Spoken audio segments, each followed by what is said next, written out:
دوستو، آپ میں سے کچھ لوگ ضرور ایسے ہوں گے کہ جو اسلام کے اتہاس میں صلاح الدین ایوبی جیسے انسان کی اہمیت کو بخوبی جانتے ہوں گے، لیکن زیادہ تر لوگوں کی تعداد ایسی ہوگی کہ جو اس مہان شخص سے بھی واقف نہیں ہوں گے۔ اور اس کی سب سے مین وجہ یہی ہے کہ آج ہماری نئی جنریشنز نے اپنا ہیرو آئرن مین، سپر مین اور بیٹ مین جیسے بڑے بڑے فرضی کریکٹرز کو بنا رکھا ہے، جن کا اصل میں اس دنیا میں کوئی وجود بھی نہیں ہے۔ حالانکہ وہ اپنی تاریخ کے ان بڑے کریکٹرز کو بھول گئے ہیں کہ جن کی بدولت مسلمانوں نے آج اس دنیا میں اپنے وجود کو باقی رکھا ہوا ہے۔ دوستو، فلسطین کے یروشلم میں موجود مسجد اقصی، جسے ہم بیت المقدس کے نام سے بھی جانتے ہیں، وہ دنیا کی اکلوتی ایسی جگہ ہے کہ جس جگہ پر 3 دھرموں کے ماننے والے لوگ اپنا اپنا حق جتاتے ہیں۔ یعنی مسجد اقصی ایک ایسی جگہ ہے کہ جو عیسائی دھرم میں بھی بہت زیادہ اہمیت رکھتی ہے، وہیں دوسری طرف یہودی بھی اسے اپنی اہمیت دیتے ہیں، اور تیسری طرف اسلام کے ماننے والے لوگ بھی بہت زیادہ اسے اپنا سمجھتے ہیں، اور بیت المقدس کو اسلام کا دل مانا جاتا ہے۔ اس کی وجہ یہ ہے کہ بیت المقدس اسلام کا قبلہ اول ہے، یعنی کعبے سے پہلے اسی کی طرف منہ کر کے نماز ادا کی جاتی تھی، اور یہی وجہ ہے کہ اسلام میں بیت المقدس کو اتنی زیادہ اہمیت دی گئی ہے۔ یعنی اسلام میں کعبے کے بعد اگر سب سے بڑا مرتبہ کسی عمارت کا سمجھا جاتا ہے تو وہ بیت المقدس ہی ہے۔ بیت المقدس سے 3 مذہبوں کی عقیدت کے جڑے ہونے کی وجہ سے ہی ہمیشہ سے ہی مسلمانوں، یہودیوں اور عیسائیوں کے درمیان اس پر اپنا حق جتانے کے لیے جنگیں ہوتی آئی ہیں، اور یہ کبھی یہودیوں کے ہاتھ میں رہا، کبھی عیسائیوں کے، تو کبھی مسلمانوں کے بھی ہاتھ میں آیا، لیکن افسوس آج یہ مسلمانوں کے ہاتھ سے تقریباً نکل چکا ہے۔ دوستو، آج کی اس ویڈیو میں ہم بات کرنے والے ہیں ایک ایسے ہی بہادر یودھا کے بارے میں کہ جس نے بیت المقدس کو فتح کیا تھا، اور اس شخص کو دنیا سلطان صلاح الدین ایوبی کے نام سے جانتی ہے۔ سب سے زیادہ حیرت کی بات یہ ہے کہ سلطان صلاح الدین ایوبی کو جتنی عزت کی نگاہوں سے مسلمان دیکھتے ہیں، اتنی ہی عزت کی نگاہوں سے غیر مذہب یعنی خاص طور سے عیسائی کے لوگ بھی دیکھتے ہیں۔ حالانکہ ہم سب لوگ بخوبی جانتے ہیں کہ سلطان صلاح الدین ایوبی نے بیت المقدس کو عیسائیوں سے ہی فتح کیا تھا، یعنی عیسائیوں سے چھینا تھا۔ اس کے باوجود بھی آخر ایسی کیا وجہ ہے کہ سلطان صلاح الدین ایوبی کو عیسائی بھی بڑے ہی عزت کی نگاہ سے دیکھتے ہیں؟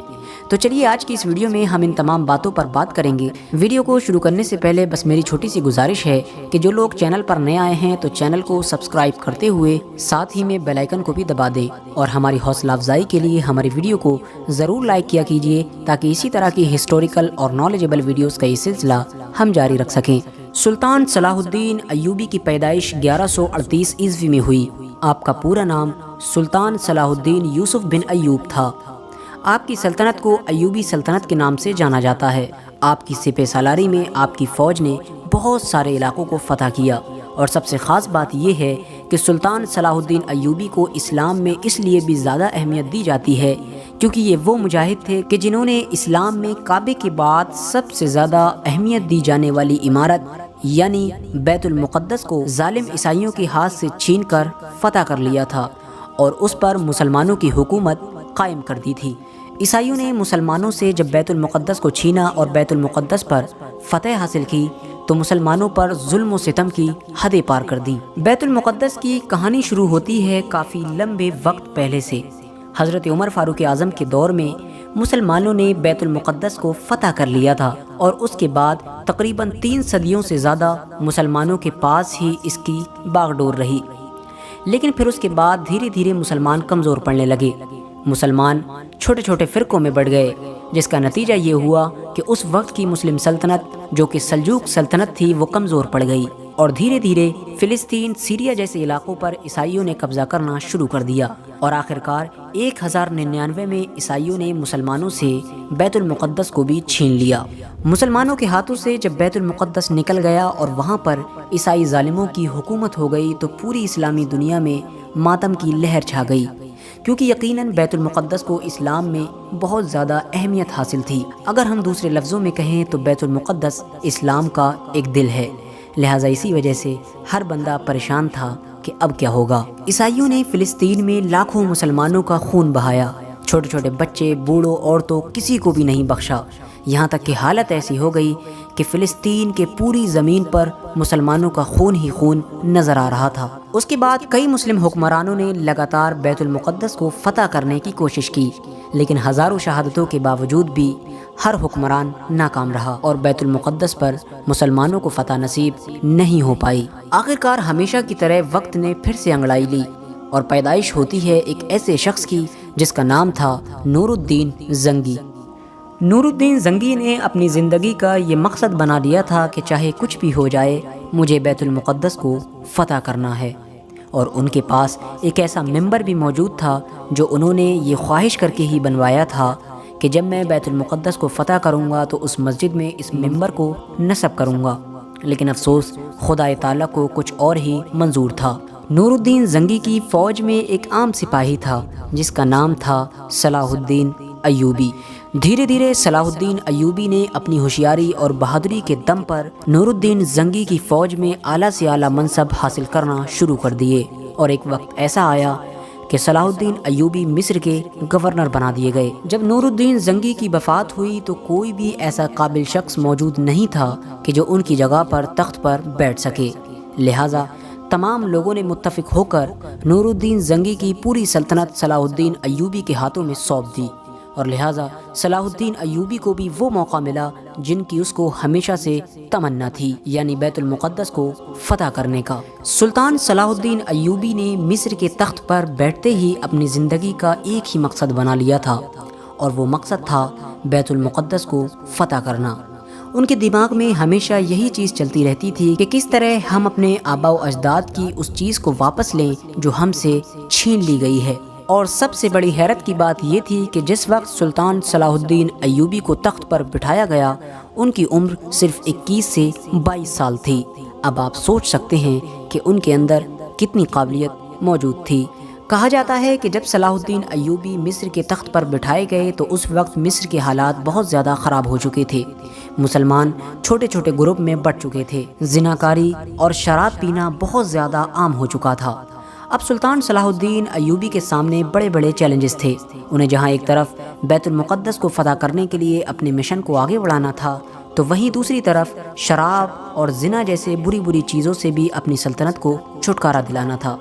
مصر کے حالات اس وقت ایسے ہو چکے تھے کہ ایک مسلمان اور غدار کو پہچاننا بڑا مشکل کام تھا، کیونکہ وہاں پر جہاں ایک طرف عیسائی مسلمانوں کے لباس میں گھس چکے تھے تو وہیں دوسری طرف عیسائیوں نے مسلمانوں میں ہی خرید و فروخت کر کے اپنے ایجنٹ لگا رکھے تھے۔ پتہ ہی نہیں چل پاتا تھا کہ کون اپنا ہے اور کون بیگانہ۔ اس دور کی عیسائی حکومت میں خوبصورت لڑکیاں اور شراب بہت زیادہ کارگر مانی جاتی تھی، یعنی ان لوگوں کا یہ معمول تھا کہ وہ جب بھی کسی ایسے انسان کو دیکھتے تھے کہ جسے دیکھ کر انہیں یہ محسوس ہوتا تھا کہ یہ دشمن ہماری ٹکر کا دشمن ہے یا ہم سے کہیں زیادہ مضبوط دشمن ہے، تو وہ اس کے خلاف شراب یا لڑکیوں کو استعمال کیا کرتے تھے۔ اور افسوس ان کی اس ناپاک سازش میں بہت سے مسلم حکمران پھنس بھی جایا کرتے تھے۔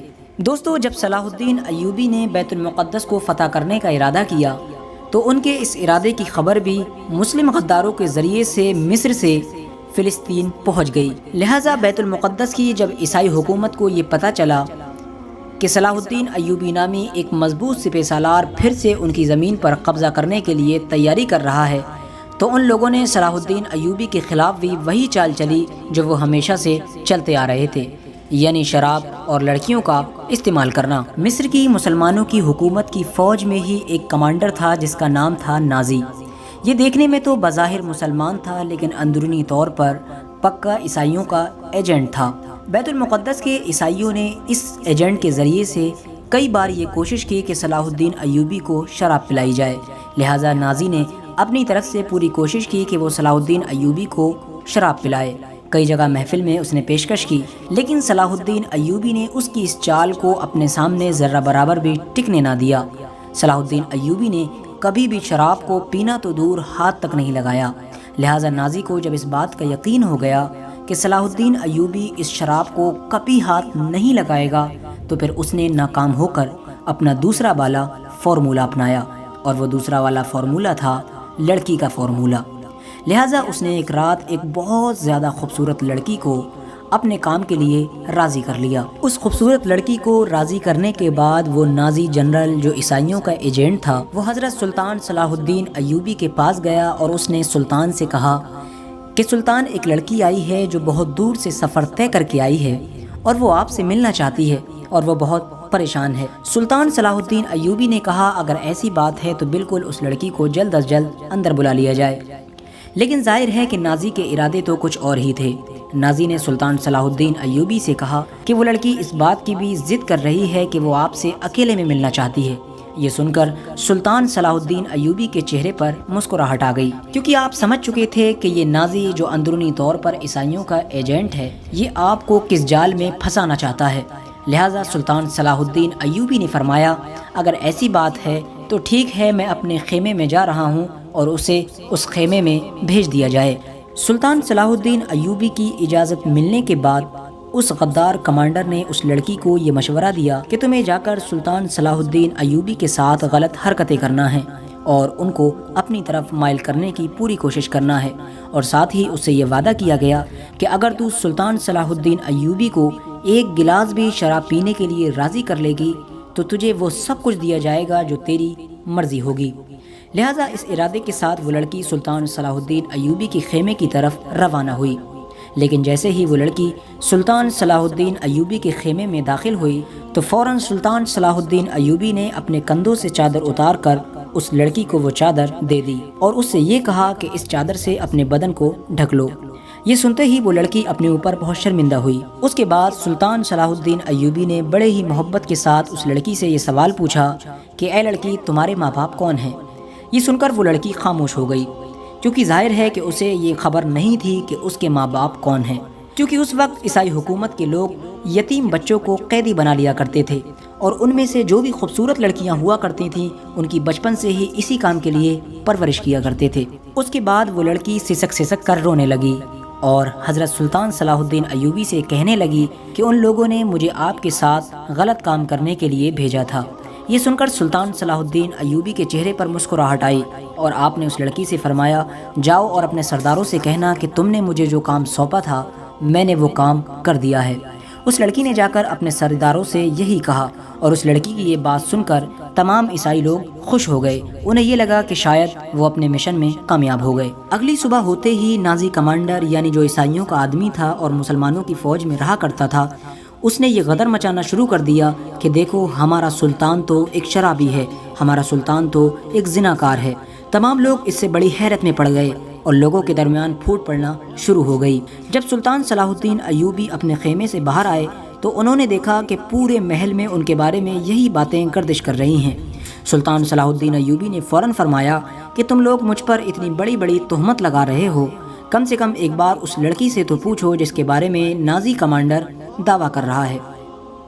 لہٰذا اس لڑکی کو بلایا گیا۔ اس لڑکی نے تمام لوگوں کے سامنے یہ جواب دیا کہ قسم ہے مجھے اس خدا کی جس کو میں مانتی ہوں، میں نے اپنی زندگی میں سلطان صلاح الدین ایوبی سے زیادہ شریف اور نیک شخص نہیں دیکھا ہے، کیونکہ رات بھر میں ان کے خیمے میں رہی، اس کے باوجود بھی سلطان صلاح الدین ایوبی نے کوئی غلط کام کرنا تو دور میری طرف غلط نگاہ سے بھی نہیں دیکھا۔ لہٰذا جب لڑکی نے یہ جواب دیا تو تمام لوگوں کے سامنے اس نازی کمانڈر کی کرکری ہو گئی اور اس کا منہ کالا ہو گیا۔ عیسائیوں کی جب یہ لڑکی اور شراب دونوں سازشیں ناکام ہو گئیں تو اس کے بعد بھی انہوں نے مسلسل سلطان صلاح الدین ایوبی کے خلاف سازشیں جاری رکھیں، لیکن وہ ہر سازش میں ناکام ہوئے جاتے تھے۔ لہٰذا اب ان لوگوں کو ڈر ستانے لگا تھا کہ آخر سلطان صلاح الدین ایوبی سے کیسے نپٹا جائے، ورنہ ایک دن وہ آئے گا کہ یہ بیت المقدس کو ہمارے ہاتھوں سے چھین لے گا۔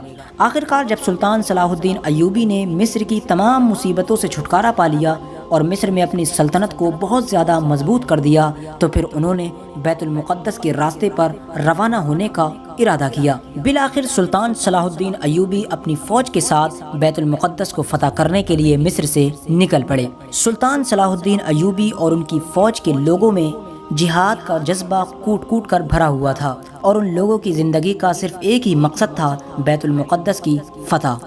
اور پھر ہتین کے میدان میں عیسائی اور مسلمانوں کی فوجیں آمنے سامنے ہوئیں۔ بہت خطرناک جنگ شروع ہوئی جس میں مسلمانوں کی فوج نے عیسائیوں کی فوج کا صفایا کرنا شروع کر دیا۔ سلطان صلاح الدین ایوبی کی خوکھار فوج ظالم فوج کا صفایا کرتے ہوئے بیت المقدس کی طرف اپنے قدم دھیرے دھیرے بڑھا رہی تھی، اور خود سلطان صلاح الدین ایوبی اپنی فوج کا جوش بڑھانے کے لیے اپنی فوج کے درمیان میں آ کر عیسائیوں کے ساتھ جنگ کر رہے تھے۔ ہزاروں ظالم فوجیوں کو قتل کر دیا گیا اور ہزاروں عیسائی سپاہیوں کو گرفتار کر لیا گیا۔ سلطان صلاح الدین ایوبی نے اپنے گھوڑے کی رفتار بڑھائی اور بیت المقدس پر اسلام کا جھنڈا بلند کر دیا، اور اسی دن سے مسیحی حکومت کا وہاں سے خاتمہ ہو گیا اور مسلمانوں کی حکومت قائم ہو گئی۔ سلطان صلاح الدین ایوبی اپنی پوری عظیم فوج کے ساتھ پوری شان و شوکت کے ساتھ بیت المقدس میں داخل ہوئے۔ جب بیت المقدس کو مسلمانوں نے فتح کیا تو وہاں کے عیسائی لوگوں کو یہی امید تھی کہ شاید انہیں قتل کر دیا جائے گا، کیونکہ انہیں معلوم تھا کہ جب ہم لوگوں نے بیت المقدس کو فتح کیا تھا تو ہم نے مسلمانوں کا قتل عام کیا تھا۔ لیکن سلطان صلاح الدین ایوبی نے ویسا کچھ بھی نہیں کیا جیسا اس وقت کی عیسائی فوجوں نے مسلمانوں کے ساتھ کیا تھا۔ سلطان صلاح الدین ایوبی نے تمام عیسائیوں کو فدیہ لے کر وہاں رہنے کی اجازت دے دی، اور جو لوگ غریب تھے، فدیہ نہیں دے سکتے تھے، ان کا فدیہ خود سلطان صلاح الدین ایوبی اور ان کے بھائی نے ادا کیا۔ اس کے بعد سلطان صلاح الدین ایوبی نے نور الدین زنگی کا وہ ممبر بیت المقدس میں نصب کر دیا، جو ممبر نور الدین زنگی نے اس خواہش کے ساتھ بنوایا تھا کہ جب وہ بیت المقدس کو فتح کریں گے تو اس میں یہ ممبر رکھا جائے گا۔ لیکن دیکھیے خدا کو کیا منظور تھا کہ نور الدین زنگی کی خواہش سلطان صلاح الدین ایوبی نے پوری کی۔ بیت المقدس کی فتح کی خبر جب پوری دنیا میں ہوا کی طرح پھیل گئی کہ سلطان صلاح الدین ایوبی نام کے ایک انسان نے بیت المقدس کو فتح کر لیا ہے، تو تمام دوسری عیسائی حکومتوں میں تہلکہ مچ گیا۔ دیکھتے ہی دیکھتے تمام عیسائی حکومتوں نے آپس میں ایکتا کر لی، اور انگلینڈ، جرمنی، فرانس، اس طرح کے تمام دیشوں نے مل کر ایک فوج تیار کی۔ انگلینڈ کا بادشاہ رچرڈ اور فرانس کا بادشاہ فلپ اپنی فوجوں کو لے کر فلسطین کی طرف روانہ ہوئے۔ عیسائیوں کی اس پوری فوج کی تعداد تقریباً 6 لاکھ تھی۔ وہیں سلطان صلاح الدین ایوبی کی فوج کی تعداد کچھ ہزاروں میں ہی تھی، لیکن اس کے باوجود بھی مسلسل سلطان صلاح الدین ایوبی تقریباً 3 سے 4 سال تک لگاتار اس فوج کا مقابلہ کرتے رہے۔ آخرکار عیسائی فوجوں کو یہ لگنے لگا کہ انہیں اب کچھ ہاتھ نہیں آنے والا ہے، تو انہوں نے سلطان صلاح الدین ایوبی سے صلح کر کے واپس جانے کا ارادہ کر لیا، اور آخرکار اس طرح سے سلطان صلاح الدین ایوبی نے پوری دنیا میں یہ ثابت کیا کہ وہ اپنے دور کے سب سے مضبوط، سب سے بہادر اور سب سے ہوشیار سپہ سالار ہیں۔ سلطان صلاح الدین ایوبی ایک بہادر اور نڈر جنگجو ہونے کے ساتھ ساتھ بہت نیک دل انسان بھی تھے۔ وہ ہمیشہ بہت زیادہ صدقہ کیا کرتے تھے۔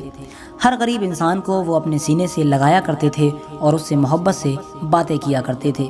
وہ اپنی سلطنت میں ہمیشہ ان لوگوں سے ملنا زیادہ پسند کیا کرتے تھے جو غریب اور کمزور ہوا کرتے تھے۔ انہوں نے اپنی زندگی میں جو بھی روپیہ کمایا اس کا زیادہ تر حصہ انہوں نے صدقہ ہی کر ڈالا۔ ان کے پاس کبھی اتنا پیسہ بھی جمع نہیں ہو پایا کہ وہ حج کا فریضہ ادا کر سکیں۔ ان کی ہمیشہ سے یہ خواہش تھی کہ وہ ایک بار حج ضرور کریں، لیکن وہ جنگوں میں اتنا زیادہ مصروف رہے کہ انہیں اس چیز کا موقع بھی نہیں مل سکا، اور دوسری وجہ یہ بھی تھی کہ ان کے پاس اتنا پیسہ ہی جمع نہ ہو پایا کہ ان کے اوپر حج فرض ہو سکے۔ اب مسلم اور غیر مسلم ہر ایک سے برابری کے ساتھ ملا کرتے تھے، لہٰذا آپ کی یہ نرمی اور آپ کی یہ دریا دلی کی ہی وجہ تھی کہ تمام عیسائی لوگ بھی آپ کی آج بھی بہت زیادہ تعریفیں کیا کرتے ہیں۔ سلطان صلاح الدین ایوبی کی نیک دلی کا صرف ہم اس بات سے اندازہ لگا سکتے ہیں کہ جب آپ کی وفات ہوئی تو آپ نے اپنی نسلوں کے لیے وراثت میں کچھ بھی نہیں چھوڑا تھا۔ آپ کے مرنے کے بعد آپ کی وراثت میں صرف ایک گھوڑا، ایک تلوار، ایک زرہ، ایک دینار اور صرف 36 درہم تھے، اور ان تمام چیزوں کی قیمت ملا کر بھی اتنی قیمت نہیں بن پائی تھی کہ اس قیمت کے ذریعے سے آپ کی تدفین یعنی آپ کو دفنایا جا سکے۔ لہذا آپ کے دفنانے کا خرچہ بھی اس وقت کے خلیفہ نے اٹھایا تھا۔ اب آپ خود سوچ سکتے ہیں کہ جس شخص نے پوری زندگی بھر سلطنت کی، اس کے باوجود بھی اس نے اپنے لیے اتنا پیسہ بھی نہیں بچایا کہ جس پیسے کے ذریعے سے صرف اس کی تدفین ہی کی جا سکے۔ لہٰذا یہ تھے ہمارے اصل ہیرو کہ جن کی زندگی یقیناً ہمارے لیے ایک آئیڈل ہے۔ آج کے لیے بس اتنا ہی۔ ویڈیو پسند آنے کی صورت میں اپنے دوستوں، احباب، رشتہ داروں کے ساتھ ضرور شیئر کریں، کیونکہ اس طرح کی ویڈیوز ہمیں بہت ہی کم دیکھنے کو ملتی ہیں۔ السلام علیکم ورحمۃ اللہ وبرکاتہ۔ اللہ حافظ۔